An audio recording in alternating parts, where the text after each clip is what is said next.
Aris, ano ba? Tama na yan. Huwag mo na silang patulan, ano ba? Palagi na lamang kayong nag-aaway ni Tirso eh. Di na ba talaga kayong magkakasundo na dalawa? Umalis ka sa harapan ko, Roy, ha? Kung ayaw mo madamay ka sa galit ko, baka pati ikaw samain ka sa akin. Papatayin ko lang ang hayop na yan, kasama ng mga walang kwenta niyang kaibigan. Kung dati pinapalampas ko ang lahat ng mga sinasabi nila tungkol sa nanay ko, ngayon hindi na. Tatamaan na talaga sa akin ng mga hayop na yan. Tol, teka sandali lang. Ano ba, huminahon ka muna, pwede ba? Huwag kang padadala sa galit mo. Ano ba kasi nangyari, ha? Ano naman ba ang ginawa sa'yo ni Tirso? Pare, sinisiraan niya ang nanay ko. Paano ako hihinahon? Alam mo ba kung ano ang mga narinig ko, Haroy? Sinabi niya na may relasyon si nanay at si Ninong Epi. Sarili niyang ama. Idadamay niya sa kalokohan niya. Hayop siya! Pare, huwag ka sana magagalit. Pero, alam ko rin ang tungkol sa kanila eh. Hindi ko lang sinasabi sa'yo dahil ganyan nga magiging reaksyon mo. Pare, totoo yun. Meron talaga silang relasyon, maniwala ka. Roy, pwede ba? Pati ba naman ikaw? Pambihira ka naman, oo. Alam ko ba magkakampi tayo, ha? Ha? Bakit sinasakayunan mo sinasabi ng kumag na yan? Pasensya ka na, tol. Pero, totoo talaga ang narinig mo mula kay Tirso. Kahit siya, hindi rin siya makapaniwala. Huwag mo akong pinaglololoko, Roy, ha? Ang mabuti pa umalis ka na sa harapan ko. Ano ba? Tapi sabi! Dala ng labis na galit nang may 30 taong gulang na binatang si Aris ay hindi niya pinakinggan ang sinabi ng kanyang kaibigan na si Roy. Agad niyang nilapitan ang lamesa ni Tirso at ng mga kasama nito. Saka itinaob niya sa gitna ng kalsada. Sumambulat ang mga alak sa lupa. Kasunod ng tunog ng kamao na tumatama sa muka ng 4 na lalaki. Bumagsak ang mga ito sa lupa, pero agad din naman na nakabangon at gumanti ng suntok kay Aris. Mabilis niyang nailagan ang suntok ng mga ito at gumanti siya ng sipa sa dibdib ng mga kalaban. Muling bumagsak ang mga ito sa nakataob na lamesa, kaya tuluyan nang nakuha nila ang atensyon ng mga tao na naroroon. Putok ang labi ni Tirso nang muli itong bumangon at umatake kay Aris. Tinamaan ang binata sa kanyang pisngi na nakapagpabagsak sa kanya sa lupa. Bigla siyang niluhuran sa tiyan ni Tirso habang nagmumura at pinagsusuntok siya sa kanyang muka. Ginamit ni Aris ang kanyang tuhod at tumama yon sa likod ni Tirso, kaya ito naman ang bumagsak sa lupa. Pagkatapos ay niluhuran niya sa dibdib. 5 beses na tumama ang suntok niya sa mukha nito. Si Roy naman, na dismayado sa pag-aaway ng dating magkaibigan, ay umalis na lang at iniwan sila. Sa pagpapatuloy ng suntukan ni Aris at Tirso, nagsimulang magkagulo ang mga tao at pinaghihiwalay na silang dalawa. Parehong dumudugo ang labi at kilay nila. Nang magkahiwalay ang dalawa, ay malakas ang boses na nagbanta si Aris sa kaibigan. Ikaw na hayop ka! Sa susunod na marinig ko pa ang paninira mo sa nanay ko, papatayin talaga kita! At kapag napatunayan ko na totoo mga sinasabi ko, humanda ka sa akin, Aris. Ako mismo ang papatay sa'yo. Tandaan mo yan! Oo, tatandaan ko talaga, Tirso. Tignan ko lang kung hanggang saan ang tapang mo kapag napatunayan ko na nagkakamali ka sa mga paratang mo. Pagkalipas ng ilang minutong pagtatalo, dumating si Roy. Humahangos, pawisan ang muka at namumutla ang labi. Agad itong pumagitna kina Aris at Tirso. Aris, Tirso! Sumama kayo sa akin! Bakit ba? Tumabi ka nga dyan. Hindi pa ako tapos dito kay Tirso. Tama na nga muna ang pag-aaway nyo. Diyos ko naman, Aris, oh. Ang tatay at nanay mo, nag-aaway. Wala nang bago doon. Dati na sila nag-aaway, Roy. Kaya tumabi ka na dyan. At hindi pa ako nakakaganti ng suntok dito kay Tirso. Pero Aris, iba na to, tol. Patayan na to. Halika na. Sumama ka na rin sa amin, Tirso. Dahil kasama rin ng tatay mo. Halos makipag-unahan sa pagtakbo sa mga tao si Aris papunta sa kanilang bahay. Pagdating nila roon, nadatnan nila ang maraming tao. Nakikiusyoso sa loob ng kanilang tahanan. Bumundol ang kaba sa kanyang dibdib, lalo na nang makita niya ang mga tanod na naroroon. Hinawi niya ang mga tao sa labas para makapasok siya sa loob ng bahay, habang kasunod niya sina Roy at Tirso. Tabi! Magigiraan! Tumabi kayo! Tabi! Dumiretso si Aris sa loob ng silid ng kanyang mga magulang. Pakiramdam niya ay binuhusan siya ng malamig na tubig nang tumambad sa kanyang paningin ang 3 bangkay. Sina Mang Ipe na tatay ni Tirso at ang kanyang mga magulang na sina Aling Delia at Mang Molo. Nakahiga ang mga ito sa nag-iisang katre, duguan at pare-parehong nakadilat ang mga mata. Walang saplot sa katawan ang kanyang ina at tatay ni Tirso. Yun ang patunay na may relasyon nga talaga ang dalawa. Biglang nanginig ang mga kamay ni Aris. Hindi siya halos makapaniwala. Si Tirso naman ay lumapit ng tuluyan sa ama nito. Naluluwa ang mga mata at bumakas ang galit sa anyo. Maya-maya pa ay lumapit sa kanila si Lolo Igme, ang albularyo sa kanilang baryo. Ipinaliwanag nito kung ano ang nangyari sa kanilang mga magulang. Dahuli ni Bolo na nakikipagtalik si Delia kay Ipe. Kaya nagpag-abot silang dalawa. Aksidenteng nataga ni Bolo ang nanay mo, Aris. Gumanti naman si Ipe ng saksak kay Bolo. At doon na naganap ang pagpapalitan nila ng saksak at taga. Hindi namin sila naawat dahil pareho silang may sandata. Sa bilis na mga pagyayari, wala na rin ako nagawa para gamutin sila. Wala na silang pulso nang umakyat ako rito. Nakatungong pahayag ni Lolo Igme, habang si Aris titig na titig sa katawan ng kanyang mga magulang. Si Tirso naman, na hindi napigilan ang sarili, ay biglang lumapit kay Aris at kwinelyuhan siya nito sa damit. O ano? Nakita mo na? Anong masasabi mo ngayon? Ano? Magsalita ka! Kung nakinig ka lang sana sa akin kanina, hindi sila mamamatay.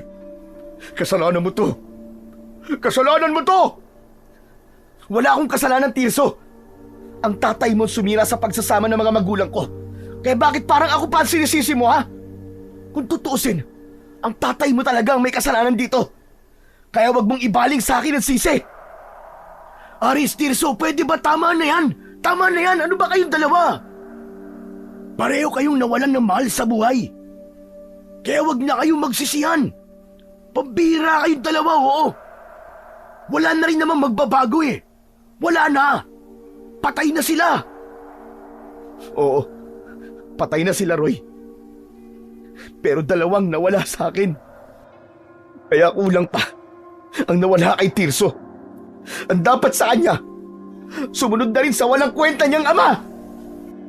Hindi na napigilan pa ni Aris ang bugso ng kanyang damdamin. Agad niyang sinuntok sa muka si Tirso. Gumanti rin ito ng suntok sa kanya, ngunit nakailag siya at ang tinamaan ay si Roy. Nasapo ni Roy ang panga na tinamaan ng suntok at galit na nagsalita. Anak ng putya naman, oo. Pati ba naman ako nadadamay sa mga kalokohan yung dalawa? Kung gusto niyo magpatayan, sige. Tuk kayo sa labas. Total, ayaw niyo rin naman magpaawat eh. Sige na. Sa labas niyo iraos ang galit niyo. At pabayaan niyo na lamang na nakatihaya ang mga magulang niyo sa katre na yan. Habang pinagpipiesta ng mga chismoso at chismosa ang kanilang mga bangkay. Sige, magpatayan na kayo. O ano? Magpatayan kayo. Bakit kayo tumigil? Magsuntukan na ulit kayo. Total matatapang kayo, di ba? Huwag kayong magluksa para sa mga magulang nyo. Ano? Sige! Tila natauhan ang dalawa sa mga sinabing yun ni Roy, kaya sabay silang nagbaba ng mga kamao na nakatutok sa muka ng bawat isa. Maya-maya pa ay nagsalita na uli si Lolo Igme. Aris, Tirso, hindi lahat ay idadaan sa init ng ulo. Tama ang sinabi ng kaibigan nyo. Tama ang sinabi ni Roy. Alam nyo na walang kasalanan ng bawat isa sa inyo, hindi ba? Ang mga magulang nyo ang nagkamali. Subalit mga tao lang din sila na hindi makakaiwas sa tukso. Kaya kalimutan na muna ninyo ang galit nyo sa isa't isa. Asikasuhin nyo muna ang katawan ng mga magulang nyo.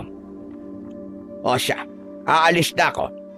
Nandiyan naman na si Kapitan at ang mga pulis. Bahala na kayo rito. Nang umalis sa kanilang harapan si Lolo Igme, ay nagkatinginan ang dalawa. Nilapitan nila ang kanilang pamilya. Si Aris, na hindi napigilan ang sarili, umiiyak siyang nakatayo sa tabi ng mga ito. Sa isang iglap ay naulila siya sa kanyang mga magulang. Si Roy naman ay lumapit sa kaibigan at hinawakan ang balikat ni Aris. Nakikiramay ako, pare. Pati na rin sa'yo, Tirso. Salamat, Tol. Salamat, Roy. Pero hindi ako makikiramay kay Aris. Dahil siya ang anak ng taong pumatay sa tatay ko. At ang ama mo naman ang pumatay sa nanay at tatay ko. Kaya't simula sa araw na to, hindi na tayo magkaibigan, Tirso. Kalimutan mo na ang pagkakaibigan natin. Ano ba naman kayong dalawa? Pwede ba? Tumigil na muna kayo kahit ngayon lang. Nakakapagod na kayo ah. Para kayong mga bata, ang hirap niyong sawayin. Baala na nga kayo dyan. Wala na akong pakialam kung magpatayan pa kayo rito. Hindi na hinintay ni Roy na magsalita ang dalawang kaibigan at umalis na ito sa loob ng bahay ni Aris. Si Tirso naman ay sumunod sa mga pulis na kumuha kay Mang Ipe. Nang mga sandaling yon ay walang ibang nasa isip si Aris kundi ang bantayan na lamang ang kanyang mga magulang hanggang sa sumapit ang lamay ng mga ito. 3 araw ang lumipas bago inihatid sa huling hantungan sina Aling Delia at Mang Molo.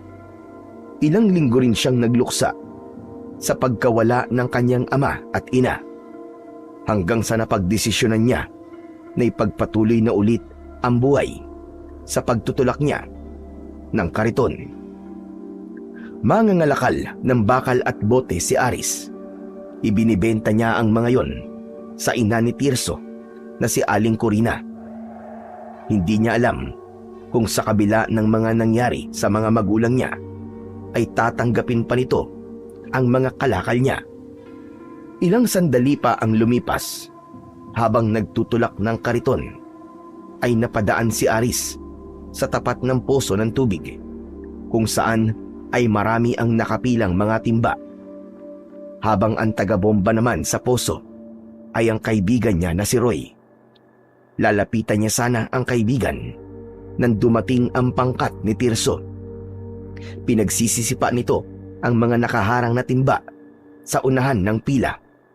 Nasa likod nito ang 2 kasamahan na may dala na tig-2 timba. Magmula nang mamatay ang ama nito, ay naging siga na ito sa kanilang lugar. Palagi na itong pinagsisimulan ng gulo. Sa una, ay hindi niya ito pinakikialaman. Pero nang makita niya na nananakit na ito ng ibang tao, ay hindi na siya nakatiis. Nilapitan niya si Tirso. Pare, ano bang ginagawa mo ha? Huwag mo akong matawag-tawag na pare ha. Hindi kita kumpare. Nang mamatay ang ama ko, pinutol ko na rin ang ugnayan natin sa isa't isa. Di ba? Nanggaling din yun sa mismong bibig mo. Kaya huwag mo akong pinakikialaman. Umalis ka sa daraanan ko kung ayaw mo samain sa akin. Magmula nang mamatay ang tatay mo, nagkaganyan ka na, Tirso. Dinaig mo pa ako na namatayan ng mga magulang. Kung umasta ka, parang ikaw lang ang apektado ah. Baka nakakalimutan mo, 2 nawala sa akin. Samantalang sa'yo, 1 lang. Maawa ka naman sana sa mga taong ginugulo mo. Kahit 1 o 2, pareho lang ang sakit nun. Saka ang mga taong to, hindi sila dapat kaawaan. Wala naman silang nagawa nung nagpatayan ng mga magulang natin, di ba? Sa halip, pinagpiestahan lang nilang lahat ang buhay natin. Kaya para sa akin, ang dapat sa kanila pahirapan din.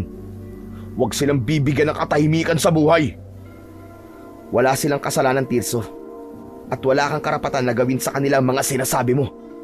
Ang totoong may kasalanan sa lahat ng mga nangyari sa kanila ay ang ama mo. Isa pa, bakit pati mga timba ay pinagdidiskitahan mo? Hindi mo ba alam na marami ang umaasa sa tubig na ilalagay sa mga timba na yan, ha? Pakailan mo ba? Bakit ba, ha? Timba mo ba ang sinisipa ko? Hindi naman, di ba?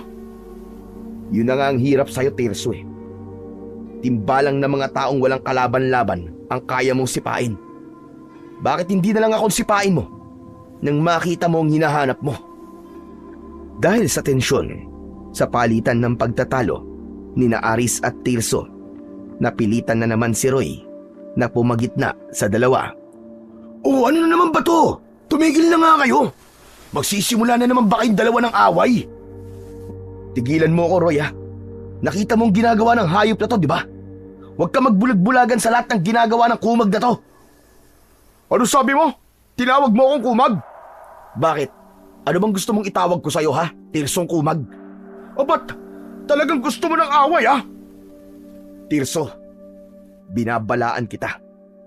Kung gusto mong tumagal sa baryong to, pumila ka ng maayos. Magpakatino ka. At kung naghahamon ka ng away, pwes, pagbibigyan kita. Hinding-hindi kita uurungan. Ay nako, ano ba yan? Ba't ba ang hilig niyong dalawa sa away, ha? Ang hilig niyong makialam sa isa't isa eh. Hindi naman sana ako makikialam, Roy eh. Kaya lang, ang sakit sa mata ng mga pinaggagawa ng lintik na to eh. Ang gusto niya ay mauna sa pag-iigib ng tubig. Pagsabihan mo ang kaibigan mo nang magtinuyang hayop na yan. Eh mainit eh. Gusto ko na maligo eh. Ikaw lahat na lang pinakikialaman mo eh, no? Saka ano sabi mo? Magpakatino ako? Huh. Eh paano kung gusto ko palagi ng away? Ha? Papalag ka ba? Hindi na sinagot ni Aris ang tanong na yon ni Tirso. Lumipad na kagad ang kamao niya sa mukha nito. Muling sumiklab ang labanan sa pagitan ng dalawa. Matira ang matibay. Bawat isang suntok ni Aris, may ganti rin na isang suntok mula kay Tirso. Si Roy naman, na napuno na sa dalawa, ay hinayaan na lamang nitong magsuntukan ang dating magkaibigan. Habang ang 2 lalaki na kasama ni Tirso ay tutulong sana, ngunit maagap na pinigilan ni Roy ang mga ito. Sige, subukan niyo tumulong sa kanilang dalawa at ako na mismo ang makakalaban ninyo. Pabayaan niyo silang dalawa na magsuntukan nang magkasukatan na sila ng lakas at tapang. Total, pagod na rin naman akong awatin silang dalawa eh. Kayang mabuti pa, pabayaan na lamang sila magpatayan nang matapos ng kanilang pagtatalo. Dahil sa komosyon ng pagsusuntukan ng dalawa, ay dumagsana naman ang mga tao na nakikiusyoso sa nangyayari. Sa puntong yun, nasa ilalim na si Tirso habang nasa ibabaw si Aris at panay ang pagpapakawala ng suntok sa mukha nito. Matagal na ako nagtitimpi sa yung hayop ka, kaya babasagin ko na talaga ang pagbumuka mo. Napakayabang mo talaga. Humanda ka sa akin. Papatayin kita. Hindi ako natatakot sa'yo. Sa susunod na may inapi ka na naman na tao sa baryong to, manghihiram ka na talaga ng mukha sa aso. Wala kang kinalaman sa ginawa ko kanina. Ikaw itong sumugod, di ba? Kaya ikaw ang nagsimula ng gulo. Hindi mo nga ako pinakikialaman, pero pinakikialaman mo mga tao dito. Kapag may pinakialaman ka pa sa mga taga rito, parang ako na rin ang pinakikialaman mo. Kaya ngayon, ako naman ang makikialam sa'yo. Nagpatuloy sa palitan ng suntok ang dalawa hanggang sa biglang dumating ang mga tanod ni Kapitan. Inawat sila ng mga ito at pinaghiwalay. Maya-maya pa ay dumating na rin si Lolo Igme. Dismayado itong napatitig sa muka ni na Aris at Tirso. Talagang hindi na ba kayo titigil na dalawa? Hanggang kailan ba matatapos sa pag-aaway ninyo? Dati kayo magkaibigan na. Bakit kayo umabot sa ganito? Kasi yung lintik na yan eh. Mahilig ba kayo sa ginagawa ko? Dahil mali ka, Tirso. Alam ko kung anong ginawa mo kanina. Kaya kayo nagsuntukan ni Aris. Sige, kampiyan niyo pa ang lalaking yan. Total, siya naman ang maginoong barumbado sa lugar na to eh. At ako ang palaging masama sa paningin ninyong lahat, di ba? Mabuti naman at alam mo. Tumigil ka na, Aris. Palaging ikaw rin ang nagsisimula ng gulo. Palagi ninyong idinadaan sa init ng ulo ninyo. Bakit hindi kayo magkasundo? Wala namang mababawas sa pagkalalaki niyong dalawa kung magpapakumbaba kayo sa isa't isa. Kahit kailan, hindi ako susuko sa hayop na yan. Itagal niyo sa bato. Hindi na may babalik sa dati ang pagiging magkaibigan namin, Lolo Igme. At hindi rin ako magpapakumbaba sa kanya. Tsaka sandali nga lang, Lolo Igme. Bakit ba kayo nakikialam sa amin, ha? Lolo ba kita? Hindi kita kaano-ano, ah. Isa pa, wala kang pakialam sa akin. Kaya umayos ka. Hindi porket matanda ka eh. Hindi na kita papatulan. Hindi rin naman ako pumapatol sa mga taong nag-iisip bata. Isa pa, may pakialam ako sa inyo dahil ako ang pinakamatanda sa lugar na ito. Ako magtutuwid sa maluktot ninyong pag-uugali. Tumigil ka na, pwede ba? Wala kang kinalaman sa buhay ko. Wala kang ambag. Pamilya mo ang asikasuhin mo. Siya nga pala, wala ka nga palang pamilya. Hindi na rin ako magtataka kung nabubuhay ka ng mag-isa. Nabubuhay nga ako ng mag-isa dahil mas pinili ko magbantay sa baryong ito. Iniwan ko ang pamilya ko para gamutin ang mga may sakit sa baryong ito. Eh ikaw, ano ba nagawa mo tama sa baryong ito? Sige nga, magsabi ka kahit isa. Lintik, wala akong panahon makipagtalo sa inyo. O ano, nakita mo na?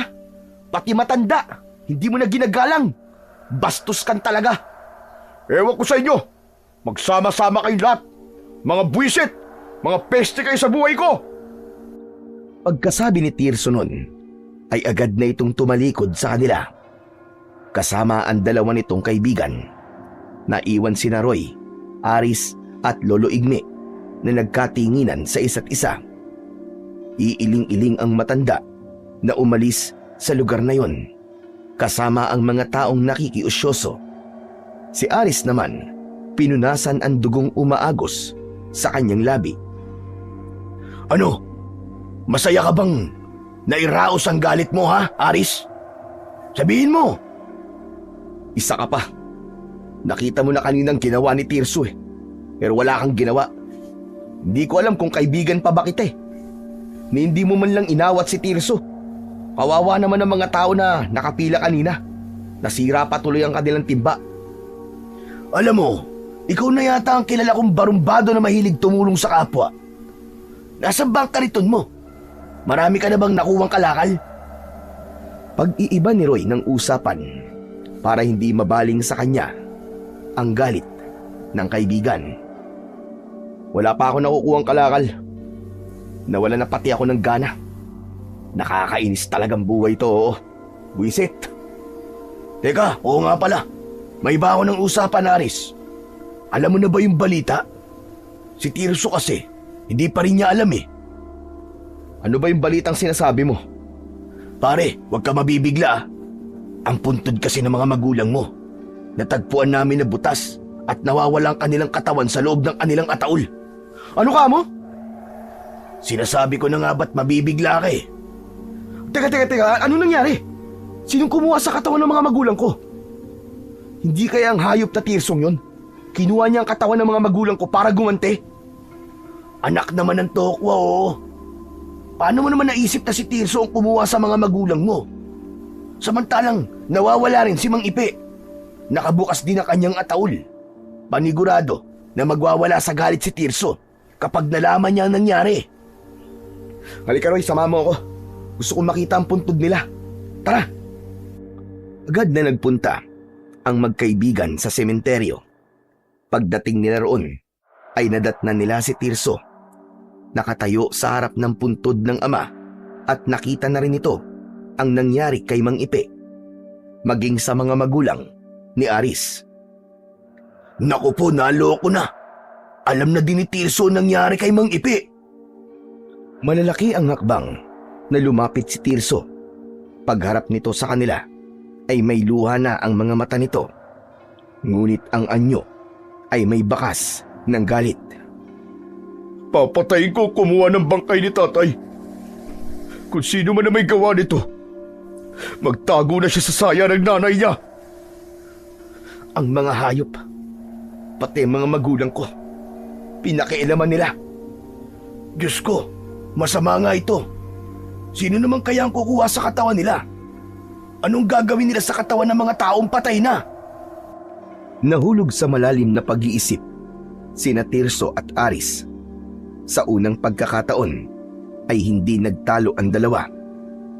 Habang si Roy naman ay nanatiling nakatayo sa pagitan ng dalawa. Maya-maya pa ay muling nagsalita si Roy.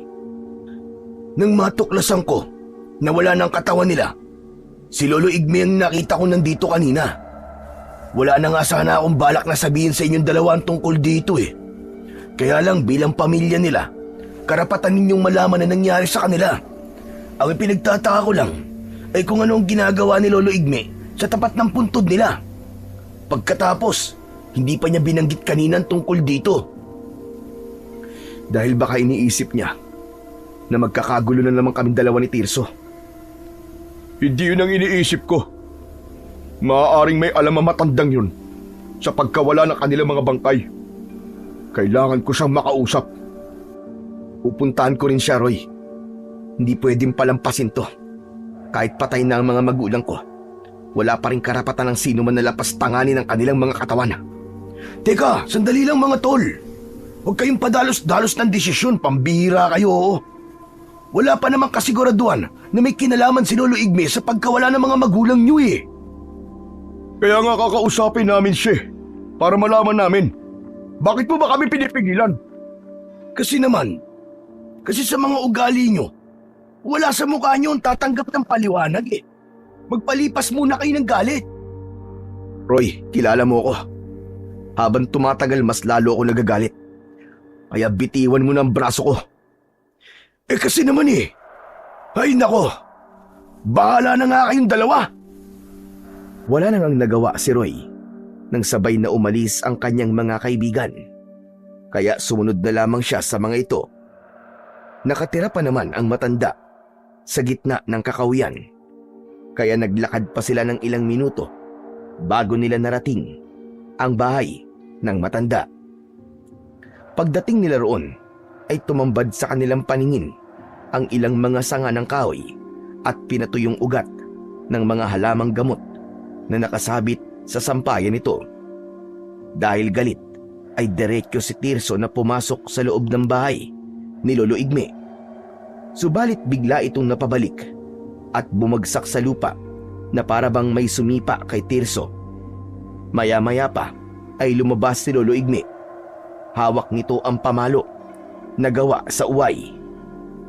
Walang sino man ang pinapayagan ko na pumasok sa bahay ko na walang paalam. Lalo na kung hindi man lang marunong magbigay ng respeto sa akin. Ligtig talaga oo. Ano bang pakialam ko sa patakaran mo dyan sa bahay mo, ha tanda? Aray, nakakainis. Napalakas ang pagpalo mo sa tiyan ko ah. Magpasalamat ka at yan lamang ang ginawa ko sa'yo. Ano bang kailangan ninyong tatlo at nagpunta kayo rito? Lolo Igme, ang puntod po ng mga magulang namin. May sumira at nawawala ang kanilang katawan. Alam ko, nakita ko. Siguro kaya kayo sumugod dito dahil iniisip nyo na ako may gawa doon sa kanila, tama ba? Sabihin mo na kasi. Alam kong may alam ka sa pagkawala nila. Dahan-dahan na bumangon si Tirso. Bakas sa mukha nito ang sakit ng likod at dibdib. Si Aris naman ay titig na titig sa mukha ng matanda. Habang si Roy naman ay nakikinig lamang sa mga ito. Wala akong alam sa mga ibinibintang niyo sa akin. Kaya sige na, makakaalis na kayo. Hindi kami aalis dito hanggat hindi namin nalalaman kung sino ang kumuha sa kanila. Bakit po nawala mga magulang ko, Lolo Igme? Sumagot po kayo. May kumuha sa kanila. Ganun lang kasimple. At hindi ko alam kung sino ang kumuha sa kanila. Kaya't wag niyo na akong tatanungin. Siguro, kaya hindi niyo po kami pinapapasok dyan sa bahay niyo ay dahil itinatago mo ang bangkay ng mga magulang ko dyan sa loob. At ano naman na mapapala ko sa katawan ng mga patay na? Ha, Aris? Sabihin mo nga. Abay, malay ko. Kaya nga po nagtatanong kami sa inyo dahil kayo ang huling nakita na nandun sa harap ng puntod nila. Tumawa ng malakas si Lolo Igme at pinalo nito sa binti si Aris. Biglang bumagsak sa lupa ang binata at nagtataka sa kakaiban lakas ng matanda. Nakita naman ni Tirso ang nangyari kay Aris at sinubukan nitong suntukin ang matanda. Pero nakaiwas ang matanda at gumanti uli ng palo sa braso ni Tirso. Ni hindi umalis sa kinatatayuan si Lolo Igme. Parang masaya ito sa ginagawa ng dalawa. Kahit kamay lang nito ang gumagalaw, ay hindi nila ito mapatumba. Lolo Igme, ano po bang ginagawa niyo? Bakit niyo po sila sinasaktan? Hindi ko sila sinasaktan, Roy. Sila naman ang unang sumugod sa akin, hindi ba? Tsaka, tinuturuan ko lang sila ng leksyon. Tignan mo nga, oh. Hindi ba't masayang makita na magkasama silang dalawa? Sabihin niyo na po kasi kung nasa ng bangkay ng mga magulang ko, Lolo Igme. Ilang beses ko man sasabihin sa inyo na hindi ko nga alam kung nasaan sila. Sige na, tumayo na kayo dyan at makakaalis na kayo. Mga istorbo kayo. Napapangiwi ang muka na tumayo sina Aris at Tirso para harapin ang matanda. Bakit niyo po ba kami ginaganito, ha? Ano ba kasalanan namin? Oo nga, bakit kailangan niyo pa kami saktan? At saka, kung hindi po kayo kumuha sa mga bangkay, sinong gagawa nun sa kanila, Lolo Igme? Pasensya na, pero wala akong sasabihin sa inyo. Hindi pa ito ang tamang oras para malaman nyo kung sino ang kumuha sa kanila.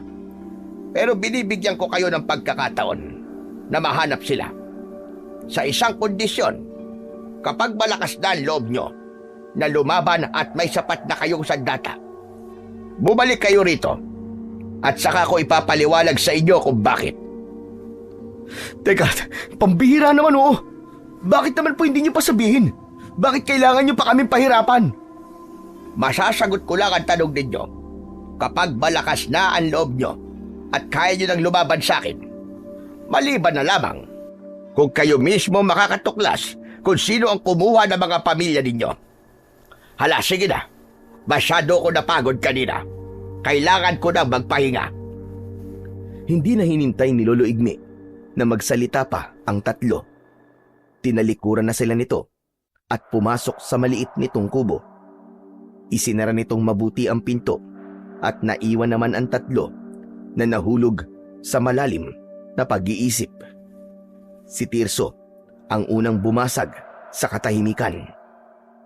Gagawa ko ng paraan para makahanap ng sandata na makakatalo kay Lolo Igme. Kung kinakailangan magnakaw ako para makabili ng baril, gagawin ko. Mahanap ko lang ang katawan ng tatay ko. Tirso, hindi mo pwedeng gawin yan. Baka may plano si Lolo Igme, kaya hindi niya sinabi kung nasan si Mang Ipe. Kahit na, halata naman na may tinatago siya sa atin eh. Isa pa, hindi ko kailangan ng opinyon mo. Hindi mo ako mapipigilan, Roy. At ikaw, Aris, ano, sasama ka ba sa akin? Magdanakaw ako para bumili ng baril. Hindi ako sasama sa iyo, Tirso. Kaya wag mo na akong idamay dyan sa kalokohan mo. Hindi rin kita pipigilan sa binabalak mong gawin. Dahil wala naman akong pakialam sa'yo. Kung ayaw mo, di wag. Basta ako, gagawin ko to para sa tatay ko. Pagkasabi nun ni Tirso, ay tumakbo na ito papalayo sa kanila. Ang mga naiwan naman na sina Roy at Aris ay magkasabay na umuwi. Binalikan ni Aris ang kanyang kariton sa tapat ng poso. O paano, tol? Maiwan na kita rito, ha? Marami pa akong gagawin eh. Huwag mong masyadong damdamin ang pagkawala ng mga magulang mo. Sa halip, umisip ka ng ibang paraan para mahanap sila. Samantalain mo ang pagtutulak mo ng kariton. Malay mo, kapag naglakad-lakad ka, ay meron palang ibang nakakita sa nangyari sa kanila. Huwag kang mag-alala, Aris. Mahahanap mo rin sila. Salamat pare. Isang tango at tapik sa balikat ang isinukli ni Roy. Sa sinabing yun ni Aris, ipinagpatuloy niya ang paglalakad. Tulak ang kariton. Ilang oras ang lumipas ay hindi na malayan ng binata na napuno na niya ang kanyang kariton ng mga kalakal. Dinala niya yon sa bahay ni Tirso para sana ibenta. Subalit nagulat siya nang makitang sarado ang junk shop ng mga ito. Kaya naman, wala nang nagawa si Aris kundi ang bumalik sa kanyang bahay. At dahil medyo malayo ang kinaroroonan ng junk shop ni Aling Corina, inabot siya ng gabi sa daan. Habang ang tunog lang ng gulong ang naririnig niyang ingay sa paligid. Maya-maya pa ay nakita niya si Tirso. Tumatakbo itong pasalubong sa kanya. May dala itong kulay asul na bag at inihagis yun sa kanyang kariton. Hoy, Tirso! Tirso, bumalik ka! Ano to? Tirso! Hindi man lang siya pinagkaabalahang lingunin ni Tirso. Sa halip ay dire-diretso ito sa pagtakbo, papalayo sa kanya. Para bang may humahabol dito. Kaya naman, wala nang nagawa si Aris kundi tignan ang bag sa kariton. Hinawakan niya yon at kinalog. Sira ulo talagang Tirso na yun ah. Ano kaya to? Teka, bakit kaya mabigat? Saktong bubuksan ni Aris ang bag nang dumating ang 3 pulis at nakita siya. Agad siyang tinutukan ng baril sa leeg ng isa sa mga pulis. Habang ang 2 naman itong kasama ay hinawakan siya sa tigkabilaan niyang braso at sinabi na hinuhuli siya sa salang pagnanakaw sa isang negosyanteng babae. Kasabwat daw siya ng tumakbong lalaki kanina. Kaya alam na ni Aris kung sino ang tinutukoy ng mga ito. Kaya't pilit siya na nagpumiglas. Sir! Hindi po akin yan, sir! Yung kariton akin po! Pero yung bag, hindi po sa akin yan! Kahit na anong gawin na paliwanag ni Aris sa mga pulis na humuhuli sa kanya, ay hindi maniwala ang mga ito. Lalo na ang pulis na may hawak sa kanyang damit at nagtutok ng baril sa kanyang muka. Sinabi ng lalaki na lumang tugtugin na raw ang kanyang dahilan. Alam na raw nito ang ganung mga palusot. Sir! Sir naman, pakinggan niyo naman po ako! Bakit hindi ang tunay na kriminal ang huliin ninyo? Namumulot lang naman ako ng basura eh. Nangangalakal lang po ako, sir. Hindi po ako magnanakaw. Ito nga po ang karton ko. Maniwala kayo. Talagang inihagis lang po sa akin yan. Wala po talaga akong alam dyan, sir. Habang nagpapaliwanag si Aris sa isang pulis, ay panay na ang tulak ng mga ito sa kanya. Dala ng labis na galit ng pulis, ay ipinataas pa sa kanya ang 2 niyang kamay at sa presinto na raw siya magpaliwanag. At kung magmamatigas pa raw siya, ay mapipilitan daw ang mga ito na paputukan siya. Wala siyang mahingian ng tulong para ipagtanggol siya sa mga pulis dahil gabi na ng mga oras na yon. Isa lang ang tumatakbo sa kanyang isip. Yun ay kung paano siya makakatakas sa mga pulis. Sir, teka, sandali lang naman, sir. Pakinggan niyo naman ang sinasabi ko. Wala po talaga akong alam sa pagnanakaw na yan, sir. Marangal po ako naghahanap buhay. Hindi po ako nananamantala ng ibang tao, sir. Imbis na pakinggan ng mga pulis si Aris, ay sinipa siya nito sa likod. Dahilan upang mapabilis ang paghakbang niya. Ngunit biglang nagbago ang simoy ng hangin na para bang nabubulok na karne ng hayop. Nagpalinga-linga ang mga pulis sa paligid dahil patindi ng patindi ang baho na kanilang naaamoy. Ilang sandali pa ay biglang napatigil sa paglalakad ang mga ito. Sa unahan ng kanilang daan ay nakatayo ang isang nilalang. Nakangisi itong umaangil habang ang balikat ay taas-baba. na parabang hinahabol ang sariling hininga. Sumigaw ang isang pulis sa unahan para tanungin kung sino ito. Subalit bigla na lamang itong tumalon ng mataas. Sakto ang pagbagsak nito sa mga pulis na nasa unahan ng kanilang daan. Mula sa kanilang harapan ay kitang-kita nila ang nilalang na ibinuka ng malaki ang bibig nito. Kasya ang ulo ng tao, sabay kagat sa ulo ng pulis. Nilunok nito ng buo ang pulis, saka tumingala sa langit. Nanlaki ang mga mata ni Aris nang bumagsak sa lupa ang pugot na katawan ng pulis, habang nagkikikisay at bumubulwak ang dugo. Sa takot ng dalawang natitirang pulis, pinaputukan ng mga ito ang halimaw, ngunit hindi tinatablan ng bala ang katawan ng aswang. Kaya wala nang inaksayang oras si Aris. Mabilis siyang tumakbo papalayo sa lugar na yon. Diyos ko! Diyos ko po, tulungan niyo po ako! Iligtas niyo po ako sa nilalang na yon! Dahil sa nararamdaman na takot, hindi na nilingon ni Aris ang nilalang na abala sa paglantak sa ulo ng mga pulis. Halos hindi lumapat ang kanyang mga paa sa lupa dahil sa pagmamadali. Sakto na makakasalubong niya si Roy. Agad niyang hinila ang kamay nito pabalik sa bahay ni Tirso. Teka, sandali tol! Ano ba nangyayari? Bakit tayo tumatakbo? Huwag ka na magtanong, Roy. Ang mahalaga, makaalis na kagad tayo sa lugar na to.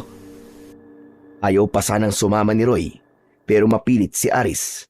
Agad silang tumakbo at tinahak ang daan papunta sa bahay ni Tirso. Pagkalipas ng ilang sandali, narating na nila ang bahay ng kaibigan. Mabuti na lang at nakabukas ang pintuan nito.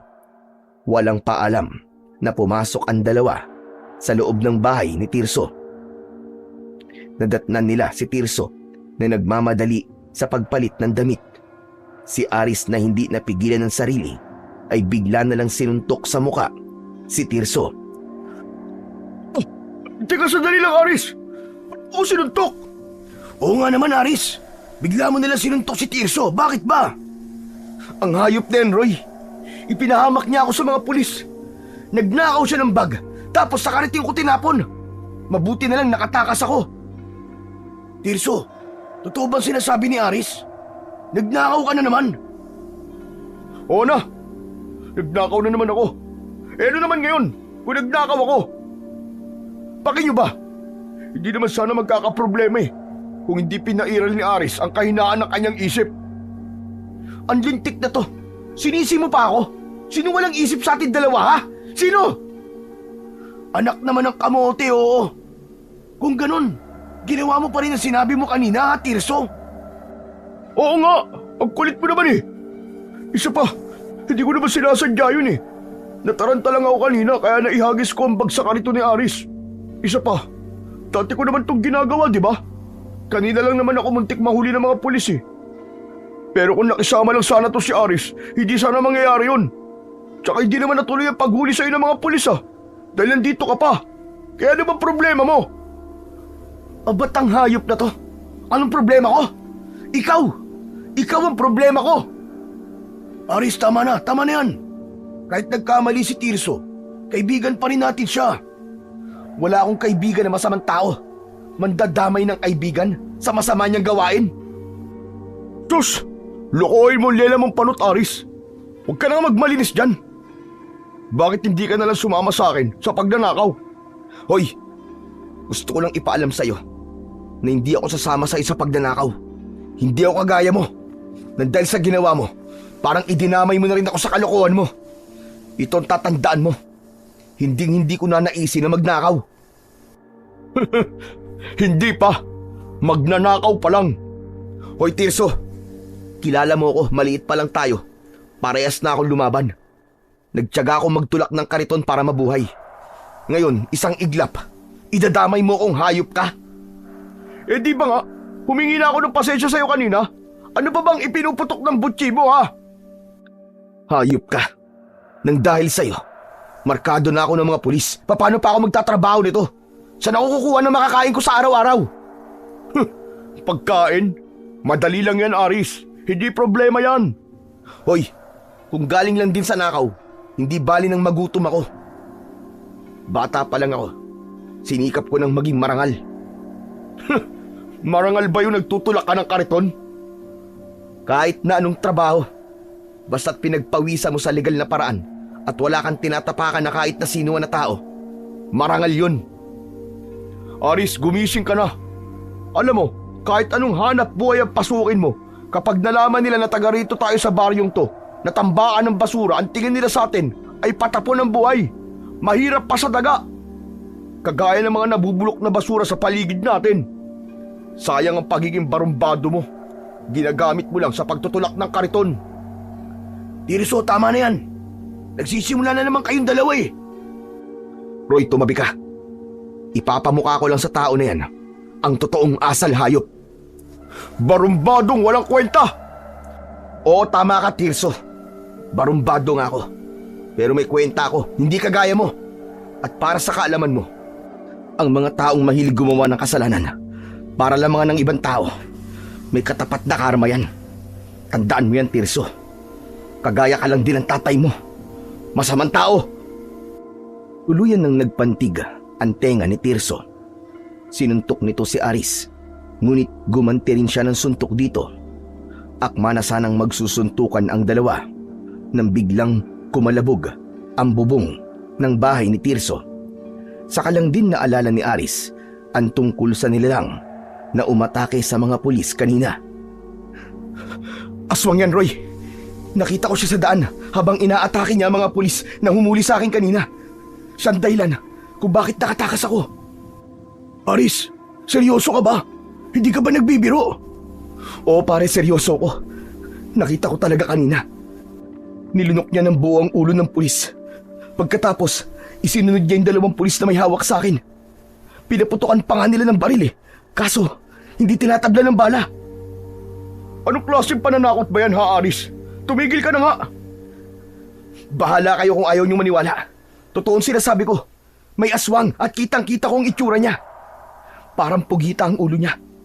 Malaki ang bibig at nakalabas ang malalagari niyang mga ngipin. Tumutulo pa nga malapot niyang laway na parabang natatakam siya sa ulo ng tao. Taglit na pumagitna ang katahimikan sa pagitan ng tatlo habang nakatingala sa bubong at pinakikinggan ang ingay sa paligid. Maya-maya pa ay lumipat ang kaluskos sa gilid ng bahay ni Tirso. Kailangan natin humanap ng armas na magagamit natin laban sa kanya. Teka, Aris, sandali lang. Hindi ba't ikaw na nagsabi na hindi siya tinatablan ng bala? Kahit itak ang gamitin mo, hindi yan tatablan. Kung ganun, may naiisip ka ba na magagamit natin panlaban sa kanya? Naalala ko dati ang sabi ng lola ko, asin daw ang pangontra sa mga aswang. Tirso, may asin ba kayo rito? Ha? Wala kaming asin eh. Kakaubos lang kanina. Anak ng tutsa naman, oo. Paano yan, Roy? Teka, ang mabuti pa, isara mo na lang mabuti ang pinto at bintana para hindi siya makapasok dito. Teka, bakit ako? Kayo ang matapang, di ba? Ikaw talaga kahit kailan ka. Hindi ka maasahan. Sinubukan ni Aris na dahan-dahan na lapitan ang pintuan upang isara. Pero nagulat siya nang biglang nasira ang pinto at pumasok ang aswang. Nakatutok ang mga kuko nito sa nakatayong si Aris. Siya ang mas malapit sa nilalang, kaya amoy na amoy niya ang mabahong singaw ng katawan nito. Tirso, wala ba kayong ibang daanan dito? Ano? Pagmamasdan niyo na lamang ba itong halimaw na to? Sige, ngayon niyo sabihin na hindi totoo ang sinasabi ko sa inyo. Huwag ka na magsalita, Aris. Baka biglang umatake yan. Sa kusina, may daan doon. Kaya lang, nakasarado yun eh. Unti-unting inihakbang ni Aris ang kanyang paa, palayo sa nilalang na nananatiling nakatayo sa kanilang harapan. Inilabas nito ang dila na parabang sa dila ng ahas. Nang mga sandaling yon, ay halos mabingi ang binata sa malakas na tibok ng kanyang puso. Hindi rin niya inaalis ang tingin sa nilalang. Nagulat na lamang sila nang bigla itong lumundag.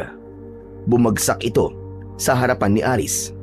Kasabay ng pag-angil nito ang pagbuka ng malaki nitong bibig, habang hawak siya nito sa tigkabilaan niyang balikat.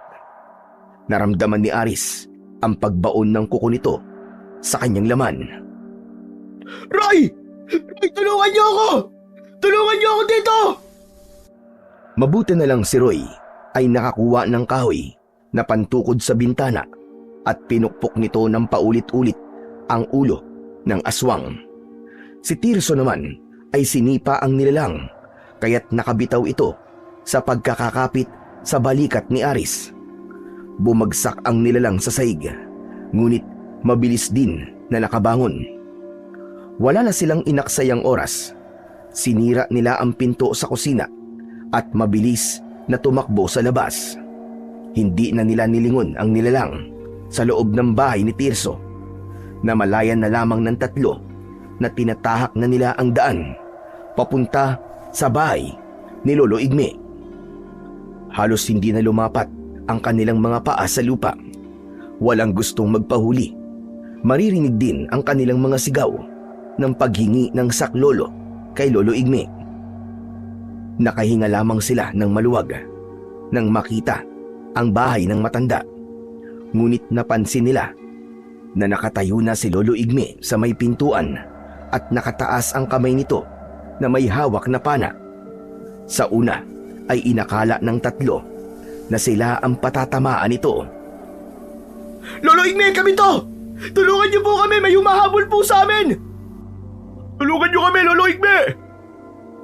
Yumuko kayo at patatamaan ko ng palaso ang halimaw na humahabol sa inyo! Sabay-sabay na yumuko ang tatlong magkakaibigan at lumipad ang palaso. Narinig nila ang malakas na pagsigaw ng aswang sa kanilang likuran. Kaya naman, habang nakayuko, ay sinulyapan nila ang nilalang. Hindi sila makapaniwala na napabagsak ni Lolo Igme ang aswang. Nilapitan ito ng matanda, saka binunot ang palaso na nakabaon sa mismong noo ng halimaw. Marami pa ang ganyan sa lugar na ito, kaya mag-iingat kayo. Siguro naman, alam nyo na rin kung sino ang kumuha sa mga magulang ninyo. Nasa harapan na ninyo ang kasagutan. Kaya lang naman hindi ko kagad sinabi sa inyo, dahil hindi kayo maniniwala sa akin. Isa pa, sa ugali ninyong yan, natitiyak ko na basta na lamang kayong susugod at hahanapin sila. Ang bihira. Kailangan po ba munang pagdaanan namin ng ganito bago namin malaman kung sino ang kumuha sa mga magulang namin? Wala pa kayo sa kalahatian ng hukbo ng mga nilalang na yan. Kaya kung mahina ang loob nyo, ay hayaan nyo na lang ang mga magulang nyo sa pinuno ng mga aswang. Teka, sandali lang po. Ano bang klaseng nilalang ang aswang niyan, Lolo Igme? Yan ang aswang na tinatawag na gabunan. Isang nilalang na may malakas na proteksyon laban sa matatalim na sandata. Subalit ang nilalang na yan ay alagad lamang ng pinakapinuno ng mga aswang. Pagmasdan nyo kung ano mangyayari sa kanya pagkatapos ko siyang tamaan ng palaso. Matyagang pinagmasdan ng tatlo ang katawan ng naturang gabunan. Unti-unti itong natunaw hanggang sa maging kulay itim na likido. Teka lang, Lolo Igme. Ang buong akala ko po, kapag namatay ang aswang sa matalim na sandata, masusunog ng apoy ang katawan nila. Tsaka, nakita po ni Aris na hindi sila tinatabla ng bala. Kaya paano po nangyari yun? Paanong napatay po ng palaso ang gabunan? Dahil sa kapagyarihan taglay ng talim ng pana, Roy. Isa pa, hindi lahat ng epekto ng sandata sa katawan ng aswang ay masusunog sila. Iba ang mga gabunan sa lahat. Siya nga pala, mabuti pa, pumasok na muna tayo sa loob ng bahay. Doon na lamang tayo mag-usap. Hahakbang sana si Aris nang biglang sumakit ang sugat niya sa kanyang balikat. Agad na napansin ni Lolo Igme ang biglang pagbaluktot ni Aris, habang ang dalawa naman ay nauna nang pumasok sa loob ng bahay ng matanda. Naku po, Diyos ko, Aris. Sugat ba yan na nanggaling sa kuko ng gabunan? Opo, Lolo Igme. Ay siya, bilisan mo, Aris. Pumasok na tayo sa loob. Magmadali ka. Pagpasok sa loob, ni na Lolo Igme at Aris, ay nadatnan nilang nakaupo na ang dalawa sa upuan na kahoy. Napatingin ang mga ito sa muka ng binata. Roy, siguraduhin mo muna na maigpit mong isinarado ang pinto at mga bintana. Halika rito, Aris. Maupo ka rito sa bangko. Dumudugo ang sugat mo sa balikat. Kailangan magamot kagad yan. Nanghihina na napaupo sa bangko si Aris, habang hawak pa rin ang balikat. Si Tirso naman ay napatayo at biglang lumapit sa kanya. Tinignan nito ang kanyang sugat. Naku po, Diyos ko. Parang ang bilis naman yata lumaki ang sugat ni Aris. Saka, nangingitim na rin ang paligid at namamagana. Dahil yan sa lason mula sa kuko ng aswang na gabunan. Ang kailangan ay mapigilan ang pagkalat ng lason. Saglit na umalis ang matanda at lumapit ito sa kanyang aparador. Kinuha nito ang isang garapon na puno ng maliliit na ugat ng halaman, saka inilapag sa ibabaw ng lamesa. Lolo Igme, ano po ba ang laman ng garapon? Ito ang pinagbabara ng kabal. Isang langis na gawa sa diyog. Naiisa lang ang mata. Huwag kang mag-alala. May bisa ito na makatatanggal ng lason sa sugat mo. Teka, sandali lang po. Baka lalo po lumala ang sugat ko, ha? Isa kong albularyo, Aris. Kaya alam ko ang ginagawa ko. Aris, magtiwala ka na lamang kay Lolo Igme. Narinig ko na rin ang tungkol sa kabal. Kaya alam kong gagaling ka sa gamot na yan. Mawalang galang na po. Ano po ba yung kabal, Lolo Igme? Ang kabal ay isang pangkalahatang proteksyon na ang ibig sabihin ay kunat. Ang pinagbabara nito ay magagamit laban sa masasamang elemento, katulad ng palaso na pumatay sa gabunan kanina. Kung minsan naman, ito ay ginagawang kwintas o itinathali sa bewang. Habang nagsasalita, si Lolo Igme ay binuksan nito ang takip ng garapon. May maliit na kahoy na nakalagay sa loob na siyang ginamit ng matanda para maglagay ng langis sa palad nito. Saka idinampi sa sugat ni Aris. Sa una ay naramdaman ni Aris na medyo umiinit yon. Ngunit hindi nagtagal ay nawala ang pananakit ng kanyang sugat at nagbago ang kanyang pakiramdam. Dito na muna kayo magpalipas ng gabi. Masyadong delikado kung uuwi pa kayo sa inyo. Hanggang ngayon po, ay di pa rin ako makapaniwalang may mga aswang na gabunan sa baryo natin. Matagal nang may mga gabunan sa baryong ito, Tirso. Maigpit lang ang ginagawa kong pagbabantay sa kanila. Ngunit ngayon, nararamdaman ko na lumalakas sa kanilang puwersa. Kaya marami na ang nakakalusot sa akin. Lolo, ano pong ibig niyo sabihin? Bukod sa pagiging albularyo, ay isa rin akong manunugis ng gabunan. Matagal ko na binabantayan ang baryong ito. Sinisikap ko na walang makaalam ng tungkol sa kanila para sa pagpapanatili ng katahimikan sa lugar na ito. Subalit hindi ko sila napigilan. May nakakalusot pa rin. Ay dako, isa pa sa mga dumagdag sa mga alalahanin ko ay ang pagkawala ng mga bangkay sa sementeryo. Yun ang isa sa mga palatandaan ng muling pag-aasik ng lagim ng pinuno ng mga gabunan sa ating baryo.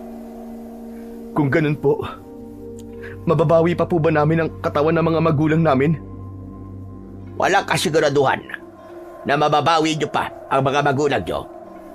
Lalo na kung nakuha na sila ng pinuno ng mga gabunan na may taglay na itim na kapangyarihan na kayang bumuhay ng patay. Teka, Lolo Igme. Ang ibig niyo po ba sabihin gagamitin ng pinuno ng mga gabunan ang mga bangkay para sa kanyang pag-asik ng lagim? Abay, paano po natin siya mapipigilan? Mapipigilan siya kapag ginamit sa kanya ang sandatang nakababad sa pinagbabara ng kabal. Katulad nitong langis na iginamot ko kay Aris. Sa oras na malagyan ng langis ang talim ng kahit na anong sandata, tatagos yun sa katawan ng aswang hanggang sa matunaw sila. Ang tao naman na may sandata at nakainom ng alak na may pinagbabara ng kabal, magtataglay naman siya ng isang araw na proteksyon. Pambihirang lakas at bilis, kukunat din ang kanyang balat, at hindi naman siya tatablan ng kuko o kahit na anong talim na gagamitin laban sa kanya. Si Roy naman, na kanina pa nakikinig, ay sumingit na rin sa usapan ng tatlo. Kung ganun po, may kapangyarihan po kayong taglay ng kabal, Lolo Igme. Kasi ang lakas niyo po habang nakikipaglaban kayo kina Aris at Tirso. Tama ka, Roy. Taglay ko nga ang proteksyon ng kabal. Lolo Igme, bigyan niyo po ako ng kabal. Tutulong po ako sa inyo para mabawi ko rin po ang mga magulang ko. Hindi yon magiging madali, Aris. Sapagkat hindi ako ang magpapasya sa pagbibigay ng kabal sa isang tao. Dahil ang kabal mismo ang kusang nagbibigay ng kapangyarihan sa taong karapat-dapat sa kanyang kapangyarihan. Sa makatuwid, magkakaroon ka lamang ng kapangyarihan niya kung ikaw na ang lalaking matagal ko nang hinihintay na lalaban sa pinuno ng gabunan. Paano ko po malalaman kung karapat-dapat po ako sa kabal? Kapag nakainom ka ng 3 lagok ng alak na may kabal, gagamitin ko sa iyo ang pana na pumatay sa gabunan kanina. Bukod pa roon, magpapakita muna ito ng mga senyales bilang unang pagsubok. Teka, ano po? Pambihira naman oo. Gusto ko pa po mabuhay. Wala po bang ibang paraan para malaman kung karapat-dapat po ako sa kabal? Wala na, Aris. Wala nang ibang paraan kundi ito lang.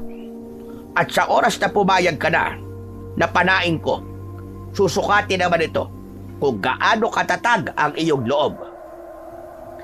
Mahirap po palang pagdadaanan bago magkaroon ng kapangyarihan, Lolo Igme. Tama ka. Ang tawag nga doon ay pagsubok, hindi ba? Kung hindi mo yun malalampasan, wala kang karapatan para sa kapangyarihan ng kabal. Saglit na nahulog sa malalim na pag-iisip si Aris at wala sa loob na nahawakan niya ang kanyang sugat. Nanlaki ang kanyang mga mata nang wala na siyang nararamdamang sakit mula roon. Napansin naman yun ni Lolo Igme. Kita mo na, ganyan kabisa ang kabal, Aris. Kaninang umaga, kaya hindi ko hinayaan na pumasok kayo sa bahay ko dahil ilang beses na akong pinagnakawan ng garapon na may laman ng kabal. Ang hindi nila alam, sa oras na pinakailaman nila ang garapon nang walang pahintulot ko, biglang mawawala ang lakas ng kanilang mga kamay at hindi nila maigagalaw yon hanggat hindi ko sila ginagamot. Nang mabanggit ni Lolo Igme ang tungkol sa pagnanakaw, ay napatingin si Roy at Aris kay Tirso. Oo. Bakit ganyan kayo makatingin sa akin, ha?